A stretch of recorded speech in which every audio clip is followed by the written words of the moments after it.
reading and writing research, it all follows the same formula, and like we like to say to you, it's all about, well, for someone like me, I say it's all about sex.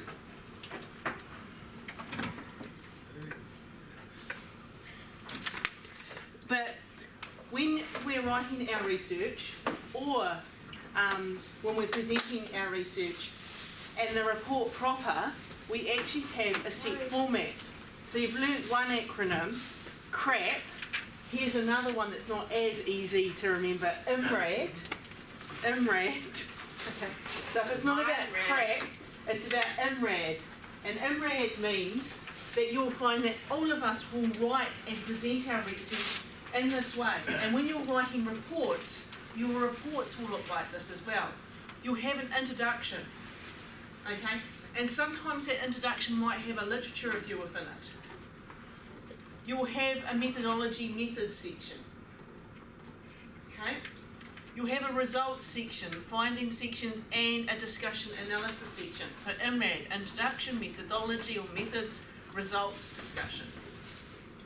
You'll find everything is written like that if it's been written by someone who knows the research process. Introduction, this is who we are, this is where we stand, this is our whakapapa. This is why our research is important. This is why we stand where we stand. This is what I did to find out the answers to my questions. This is what I found, and this is what it means.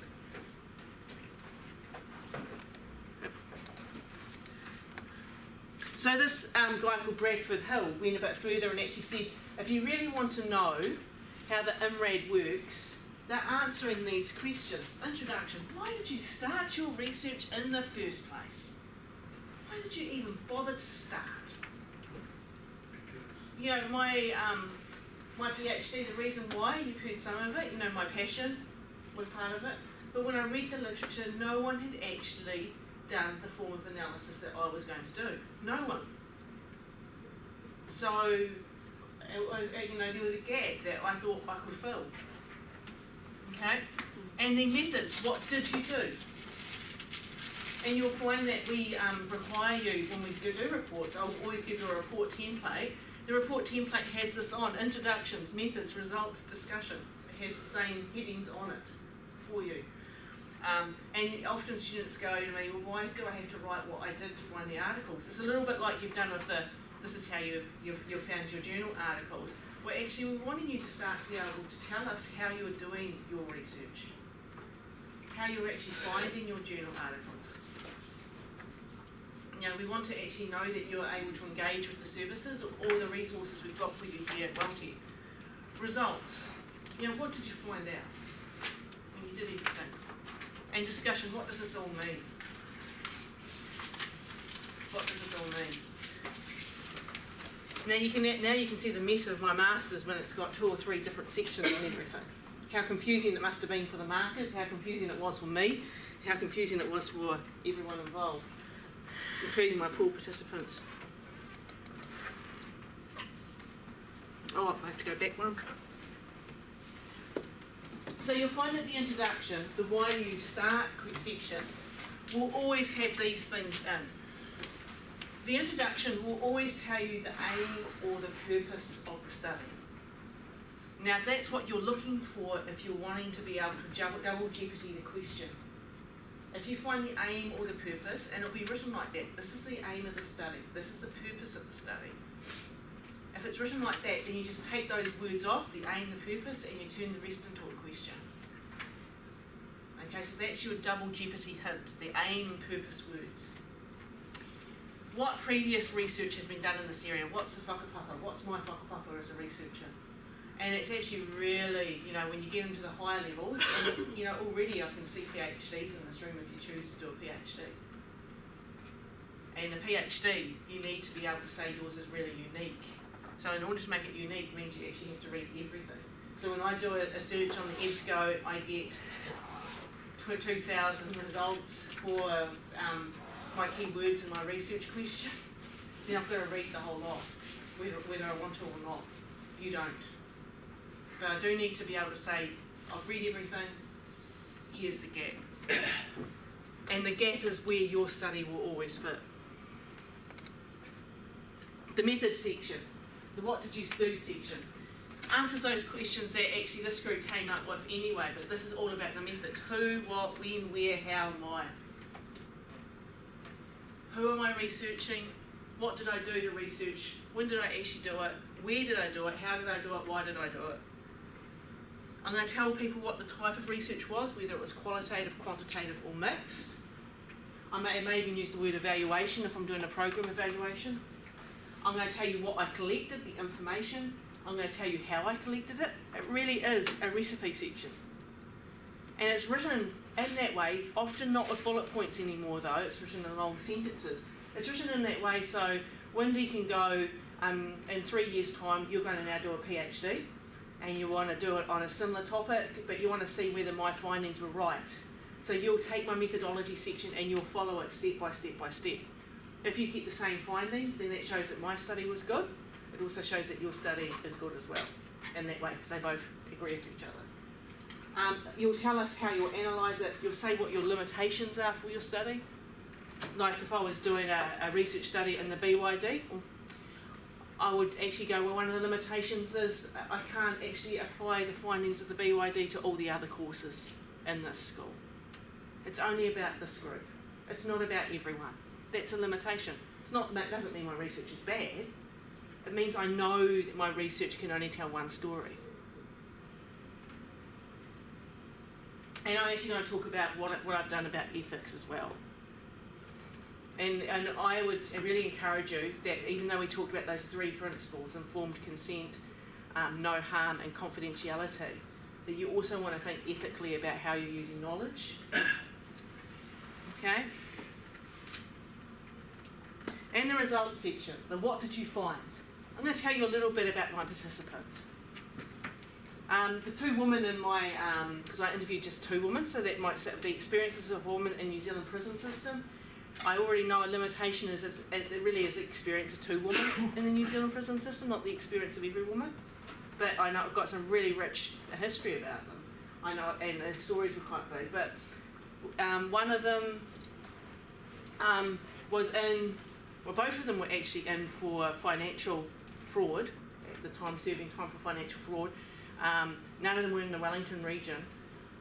But one was a really, really strong mother in her family and her community, and was really struggling to survive and finding it really hard to keep her family going and everything.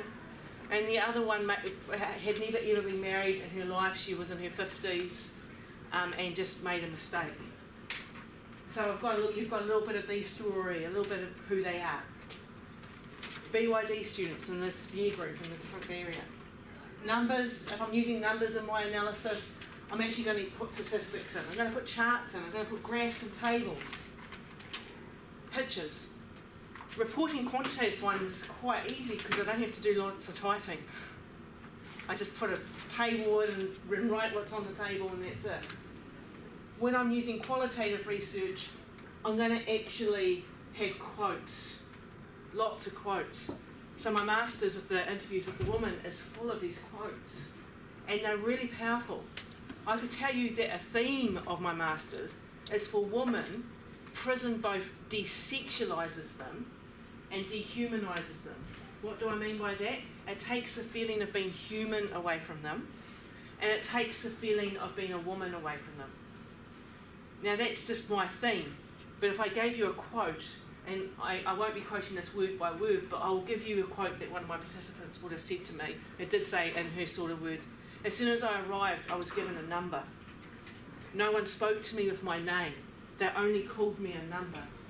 And worst of all, when my family came to visit me, I was in a Teletubby suit, and that's what they called them. A Teletubby suit. And you know what that's like?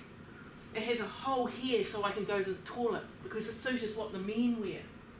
And then it has these cuffs that go around my arms on the suit so that I can't roll the sleeves up. And the whole suit does up at my back. It's all designed so I can't smuggle drugs in. Sometimes the men's prison makes us a meal at night, and we know we can't eat it because they spat in the food. Now that shows you a quote from the woman. which is actually way more powerful than me just going desexualises and dehumanises them. And that was really what the woman told me they experienced. I'm not allowed to wear makeup in prison, so I make it myself. I use oil and margarine and all this stuff to make my own makeup. I'm not allowed to be a mum in prison, but I'm going to prove to the system that I am a mum. So I've taken all the young woman prisoners who are solo mums under my wing, and I run a group for them every week. The prison guards never knew about it.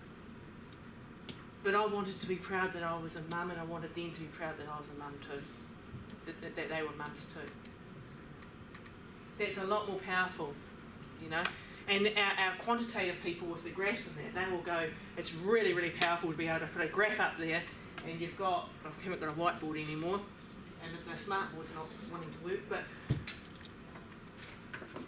it's really, really powerful when you've got a graph, a little bar graph here, and that is 98% of young people going to school in Wainoia-Mata compared to 10% of young people going to school in Petone. You know, to people on a graph, that's actually, to people reading stats, that's really powerful. There's a graph that I like to use that looks a bit like this. You'll all get this from me.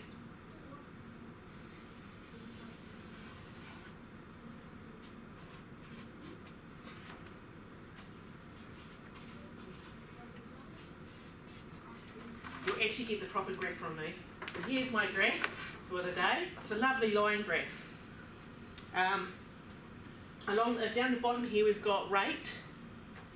And I should actually have I've got it wrong way around, but never mind. Here we've got the years. That line there is youth suicide in New Zealand. In 1945, the rate of young people taking their lives in New Zealand was under 100 each year. Around this period here, which is 1985, changes happened in New Zealand policy, and all of a sudden the rate shot up. And now we have one of the highest youth suicide rates in the world, one of the highest Indigenous youth suicide rates in the world. A statistician, even someone like me, looks at this and says that's incredibly powerful, that graph. It might not have the same sort of impact as going deep into stories, but that graph has a huge power.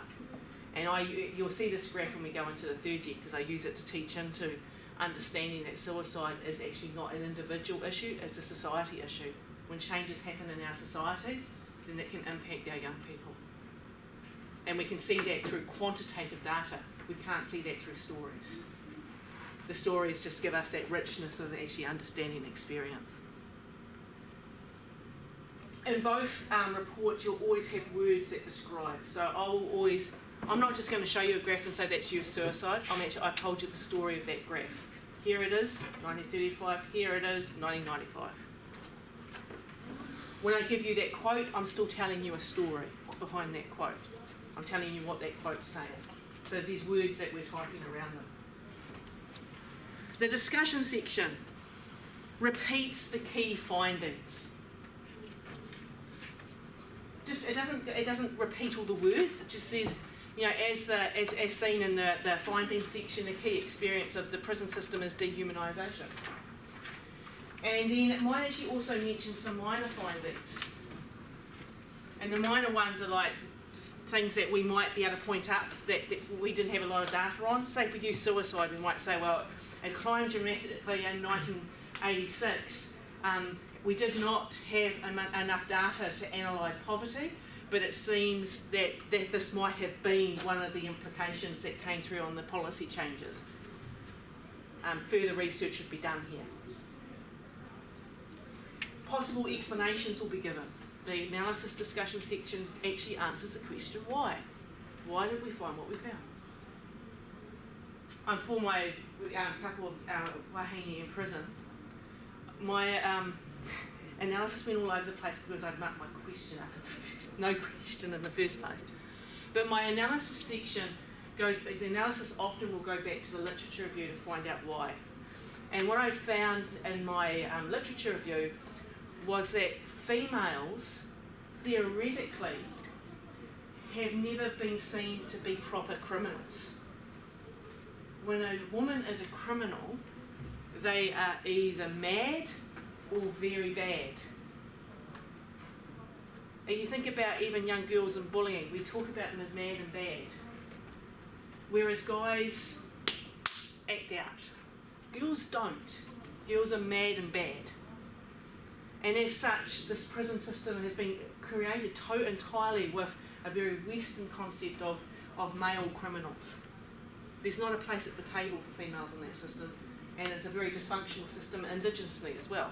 But I could talk into that because I knew the whakapapa that I was coming from and how that spoke into my findings. Implications and limitations. So what are the implications of any research? And what again are the limitations of my own study? The implications for my study, I'll go back to the PhD with young people, was actually we need to start as a youth sector having a new dialogue about how we talk about young people, and we actually need to challenge positive youth development. Again, you'll get that from me in the third year. We shouldn't take it for granted. That was one of the findings that I came out with in my PhD.